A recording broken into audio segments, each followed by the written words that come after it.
All right, this is video number 3 on the refinishing of the Nick CJ-7, and this is the Lamborghini gray. I will post it in the description, the name of it. It's hard to pronounce.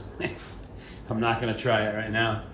You can see how we do the nose. The fenders are all jammed in, and then we bolt them on the truck, so everything is uniform. Makes it nice.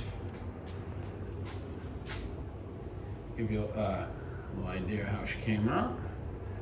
So this will all get, this is like 4 coats of urethane, high solids clear,